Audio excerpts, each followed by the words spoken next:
But it's not what, payday? No, it's not. It's today's MLK Day, Oh, Martin Luther MLK. King Day. Yeah. Yeah.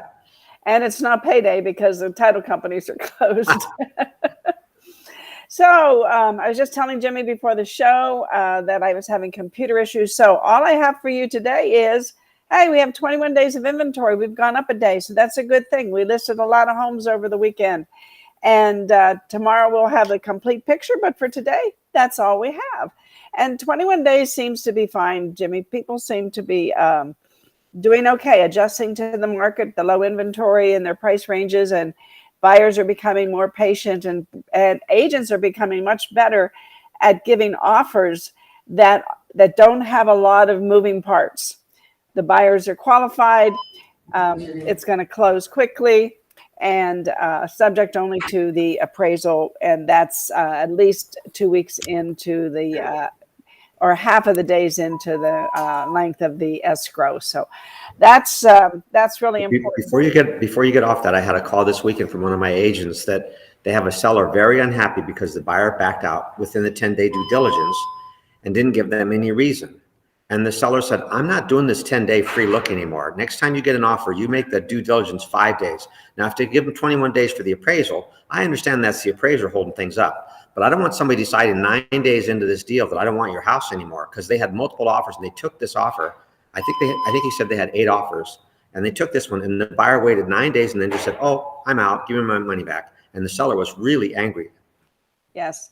And Erin Mills was on our show on Saturday, and she is falling into line where the due diligence is 5 days. She's already got the inspector lined up, and she's looking for lenders who can do an appraisal timely, so that she only does like 15 to 20 days of the appraisal, and that's subject only to that.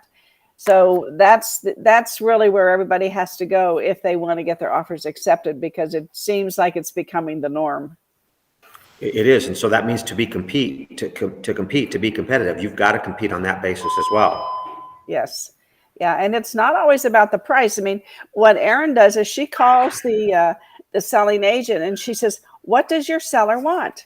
What is it that I can do? Do they need a lease back? What do they need so that I can make sure that this offer is for them?" And that's very important. Right.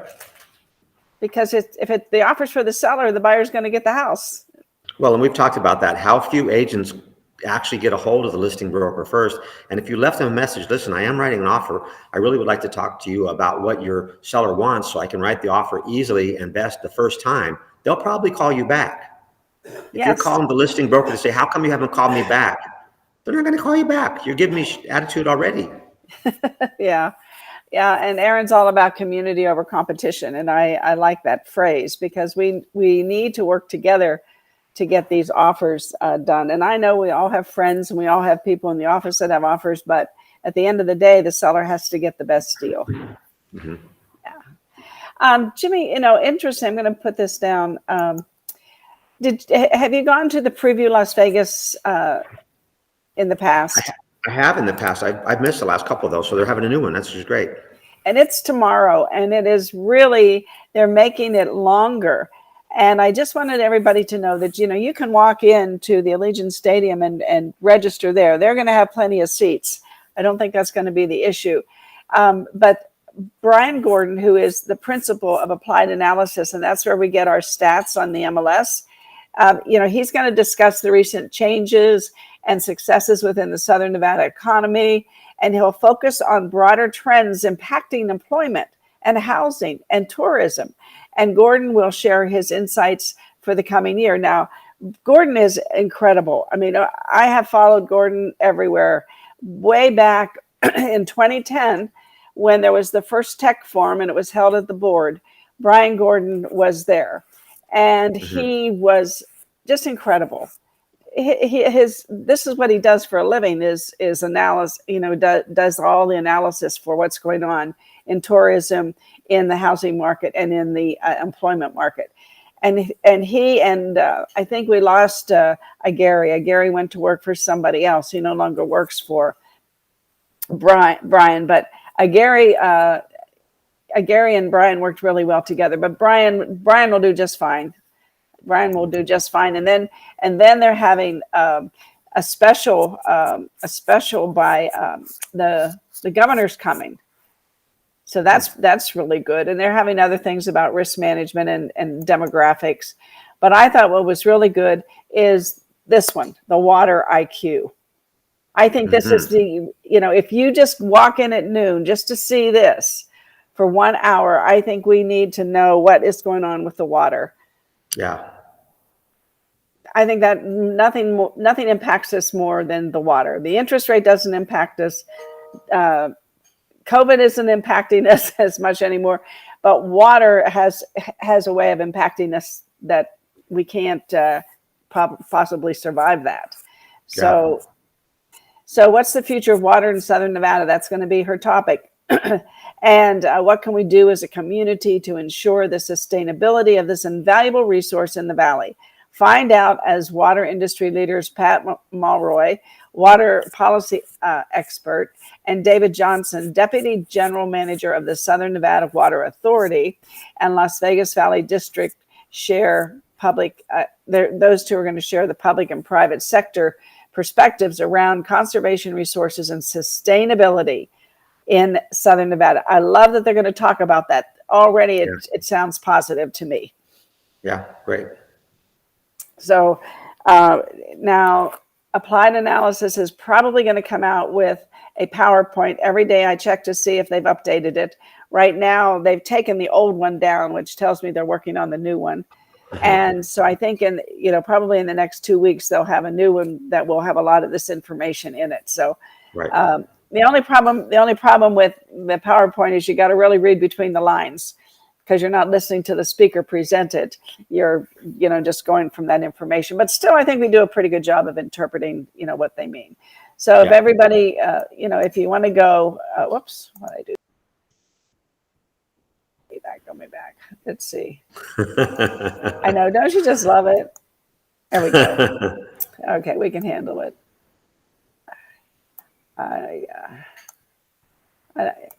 Come on.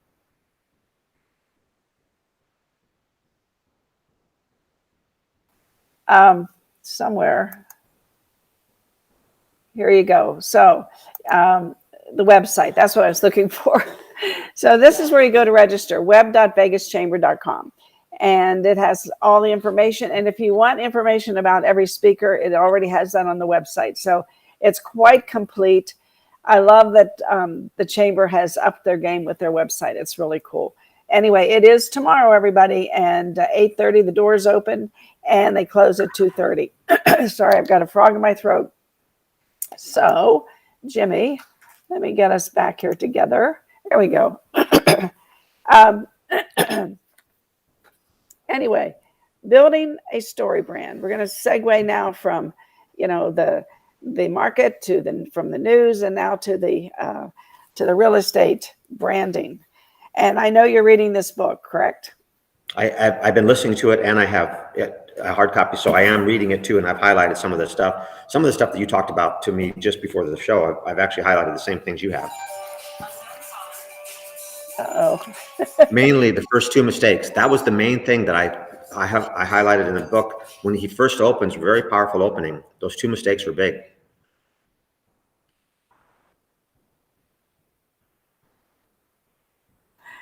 John forgot to turn off his phone. I'm sorry. Yeah. So marketing. So marketing and branding. You can't market if you don't have a good brand. And if you have a brand, you have to build a story. You have to have a story, and you have to learn how to tell stories. So mistake number one, we're going to go into the mistakes right away. Hi, Karen. Good morning. Good to see you. Good to see you. Rough show today. We're going on the fly.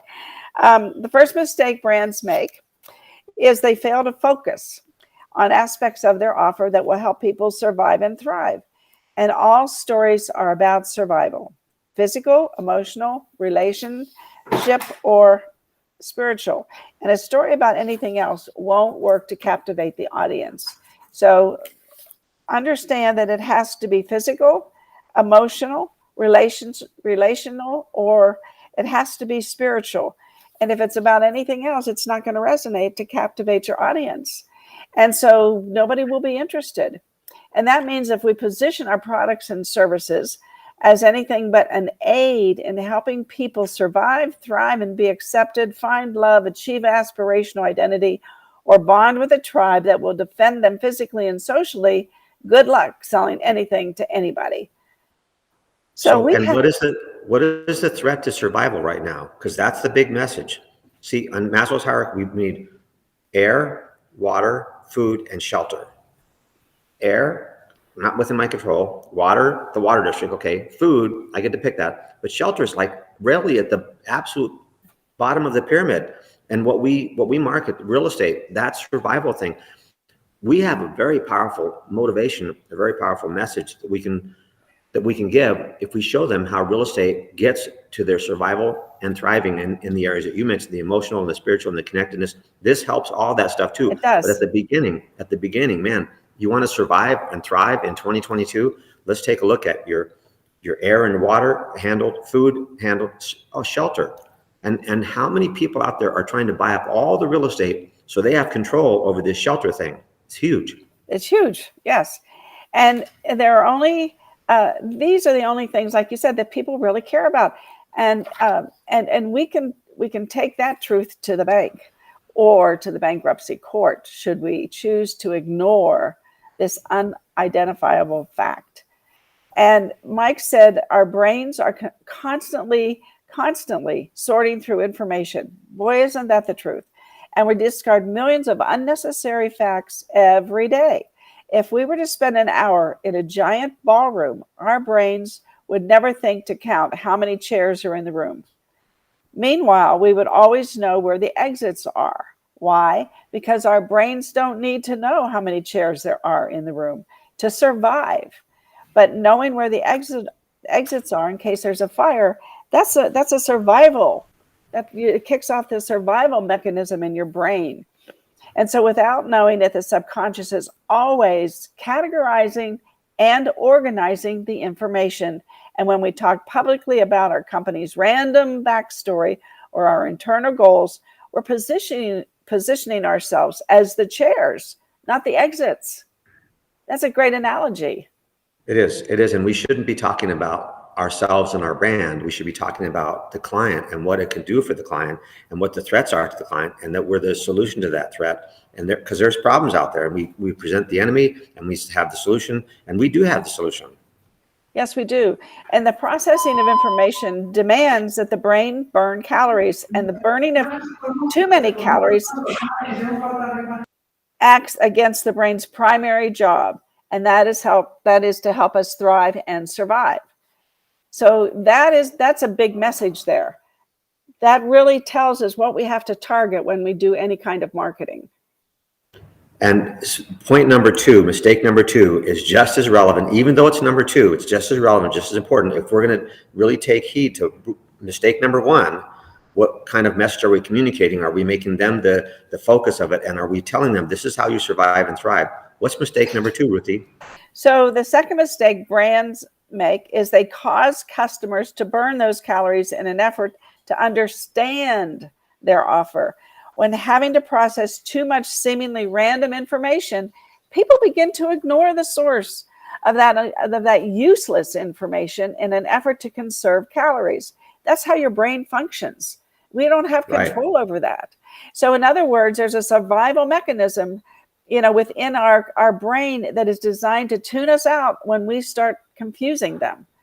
So if we give them too much information to process, they stop listening. You know how you like it when I disagree with you? Yes. You just said we don't have the ability to control that, and we do have the ability to control that. Our own brain and the stimulus that we give to the other people controls their response. If we give them too many stimuli, then they get confused and it's too hard, and their lazy brain says, I'm not playing, and they go think about other stuff. So our message has to be so simple and speak to mistake number one. Really, this is about survival. There's air and water and food and shelter. And how does what I do help them with those very survival things? Is my message so complex that they're confused and their brain just, la, la, la, let's go play piano. Let's go play in the streets. We'll do something else. But you have control over your brain response and the computer that runs your brain. that's the book I'm reading along with this one. It's about how we think and how to architecture our brains so that we are more effective. Yes, and what great timing to read a book like that in this particular, era of real estate that we're living in. Everybody's in a hurry. So imagine every time we talk about our products to potential customers, they have to start running on a treadmill. So literally they have to jog the whole time we're talking. Imagine that. So how long do you think they're going to pay attention? Not very long. And yet this is precisely what is happening out there. When we start our elevator pitch or keynote address, or when somebody visits our website, they're burning calories to process the information that we're sharing. And if we don't say something and say it quickly, they can use to survive or thrive, they'll tune us out. They went to our website for a reason. We've got to address it immediately. So there's two realities, Jimmy. The reality that people are looking for brands that can help them survive and thrive, and the reality and the communication must be simple. So explain why the SB7 framework has helped so many businesses increase their revenue. The key is to make your company's message about something that helps the consumer survive, and do so in such a way that they can understand it without burning too many calories. You're a broker owner and I'm a broker owner, and we still have our agents that have their own websites. And when they go to that website, as far as the consumer is concerned, that is the brand. So it's incumbent on the agents I can't rely on Coldwell Banker or Remax I can't rely on someone else to do this for me. I have to do my own push-ups. When they get to my website, if I don't take this information that you're giving right now, if I don't take this chart and do something with it, it's at my cost, it's at my expense. My broker's not going to pay my bills. My brand is not going to get me clients. When I get the client, they go to my website. That's where this message has to be huge, right in their face. And I know when we designed our website, we made 2 pages that the agent can choose as their first page. It can be like search for properties, because there's some people that's all they want to do. And if that pops up and they can search for properties, bingo. The other people have just started their search. So agents can choose the page and do an intro video. Are you looking to buy a home in Las Vegas in the next few weeks or the next few months? I can help. I can sift through all the properties or whatever your message is that gets their attention quickly and addresses the things that they need.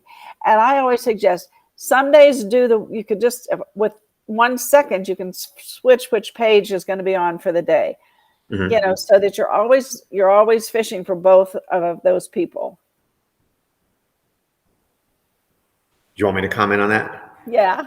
When they open it up, if they're looking to buy a home, we know they want 2 things. We know they want the keys to the house and they want easy. That's what they want.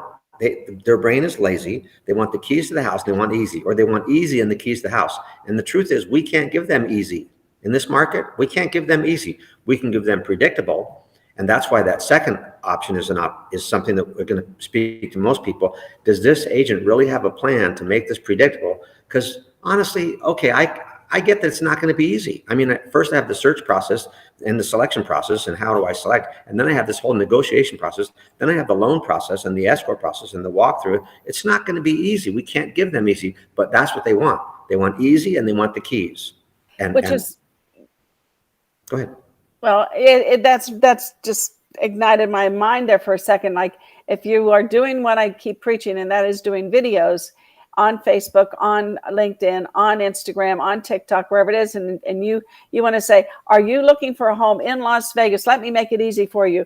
Go to my website and then put the clickable link there so that and find how easy it is to sift through the thousands of homes that are available. Yeah, that's good. Great message, right? That's what they want.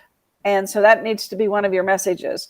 And I keep over and over, I've become a preacher without authority.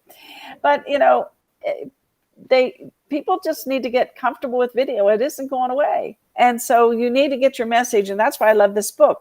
This is really telling you how to do a video, how to get people's attention. You can't tell them that you can't give them what they want until you get their attention. Then your message has to keep their attention and call them to action. It's got to get them to action. And that's part of what the story brand model, he's got 7 steps in his story brand model. And that's what one of the steps is, how do I get them to take action? Yeah, and he says the formula for clear communication. And once you know the formula, you can predict the path. So I've learned from these formulas so well that my wife hates going to the movies with me because she knows at some point I am going to elbow her and whisper something like, that guy's going to die in 30 minutes. So story formulas reveal a well-worn path in the human brain. And if we want to stay in business, we need to position our products along that path. People they know what they want, and they need to understand that that's what they're going to get. I think that's the message. What do you think? Did you ever get assigned the Odyssey, Homer's book about Odysseus and the Iliad and all that stuff? Okay.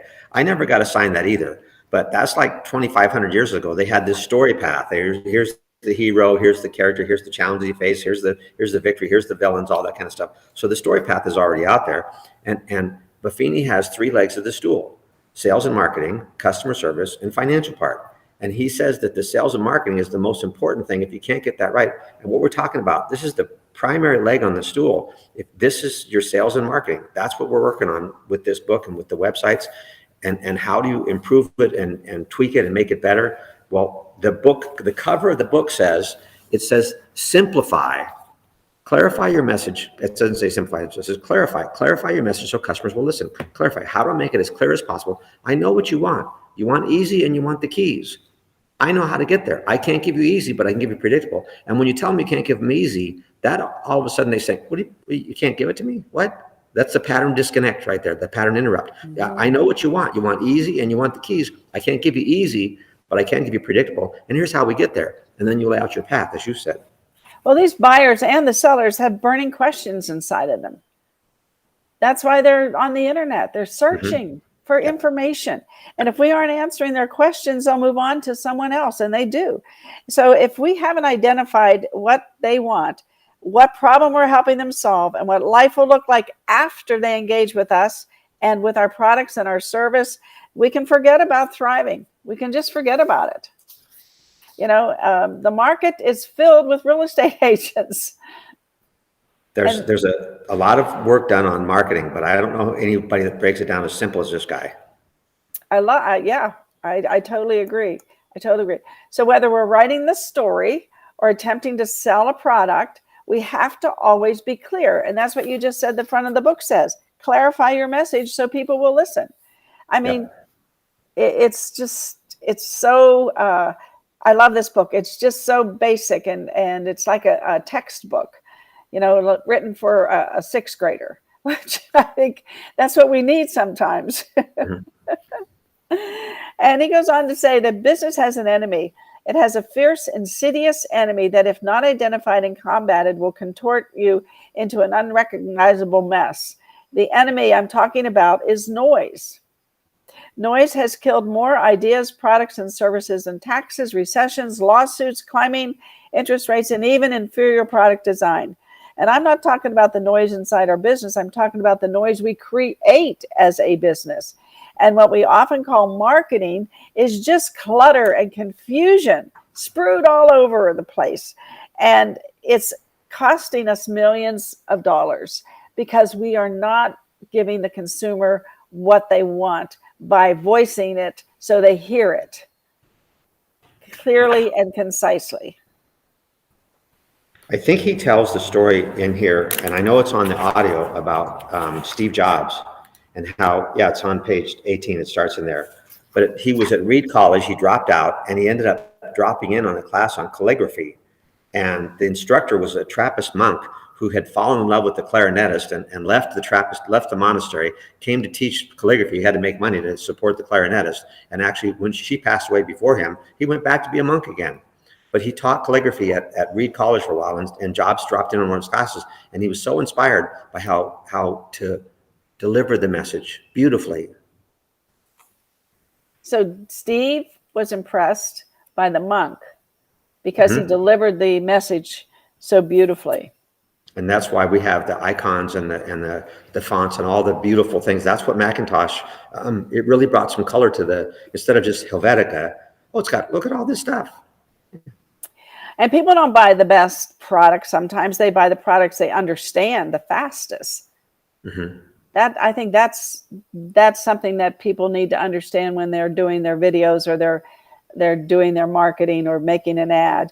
And Apple's inserted themselves into their customer story like no other technology company. And as a result, the book says they're not only the largest tech company, they're in the top 10 largest companies, period. If we want our companies to grow, we should borrow a page from their playbook. We should clarify our message. I mean, even their name, iPhone, iPhone, iPhone. That's a message. It's subliminal, but it is a message. It is. And when Steve Jobs came back to Apple after they fired him, he dropped almost all their other product lines. He got it down to just a few product lines, and then he ran the ad campaign, be different or think differently. Think different. I think it was think different. And he exhorted people, think different. And then here's how they do it. And he didn't talk about his computers. He talked about the people's problems. Yeah, how to solve your problems. You want to solve your problems?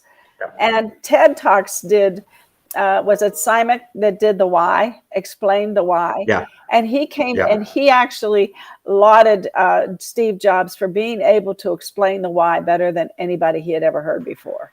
And Steve Jobs did. What is your why? So that plays into this as well. You've got to be able to explain it to people fast, clearly, concisely, and they've got to know your why is to help them. Well, if somebody asks you, okay, Ruthie, it's January 2022, if there was a book that I should pick up to build out my next year, to craft my everything for my next year, what do you think? What book should we recommend, do you think? I think this one. I think this tells the story. I think so too. And this is the month we should be laying it out for the rest of the year. This book will lay out the rest of your year if you do it right. I really agree with that. And I've been showing people Glenda Baker, and she was thriving. She's a Tom Ferry elite member, and Tom Ferry turned her life around. She's in her 6th year of sobriety now, and he did turn her life around. And now she is trying to help other people, not with sobriety, but she's a real estate agent. She's one of the best realtors in Atlanta, Georgia.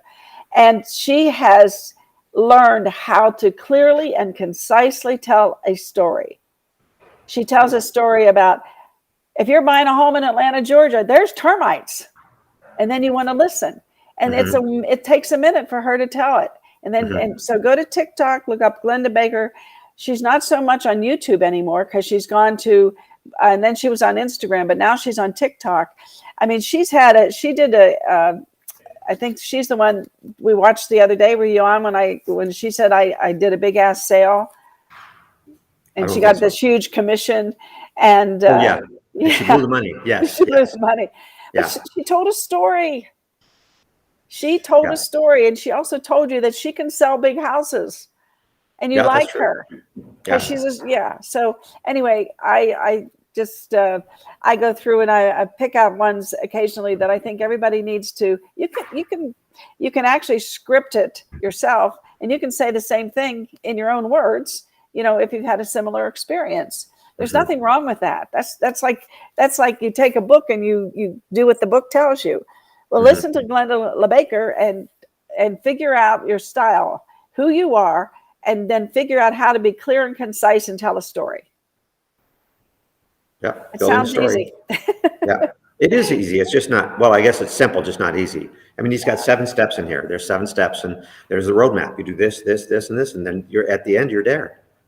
And Serena, thank you. She has a question here. She says, we are doing videos, and I would love your feedback. I will definitely look at them, and I will definitely give you feedback. I'd love to do that.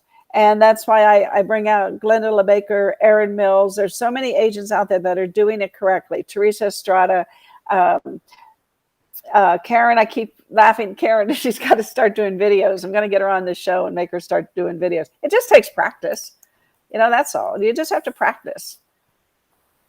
And if you don't like how you look, you can use icons and virtual, what do they call them? Memes. Memes, yeah. There's other things you can do. If you don't want your picture up there, but you can still tell a story with characters. Absolutely. Absolutely. Yeah, Karen's laughing. or emojis. Emojis, right, right. Well, Jimmy, thank you so much for being on the show today. We have a class, Attorney General's on line 1. Sign up for it. You can Zoom. You can come in and from 2 to 5 and enjoy us and have happy hour 2. And you know what? You learn so much from Jimmy. He is the real deal. He is the real deal. Well, and you always help me. You always have good comments and bring other things besides just what's in the outline. So there's bonus material when Ruthie's there. I appreciate it. Karen says she needs to lose weight. Yes, well, join the club. We all need to do things, Karen, but we can't wait. You cannot wait. Yes, we all love Jimmy. Here we got to show Jimmy. People love you. I'll see if I love her too. She's excellent. Broker in a couple states, really very skilled. Serena is very skilled. So it's interesting to me. She's looking at your advice and doing the videos. I'm going to see if I can get in that preview tomorrow. So I might not be here tomorrow, just so you know. Okay. All right. Well, we will. Hopefully, I'll have a better time with my computer, and I'll get some interesting information, and we'll have a good show tomorrow too. But thank you so much, Jimmy. It's always good. Everybody loves you, and I'll see you at 2:00. And Karen, I'll call you.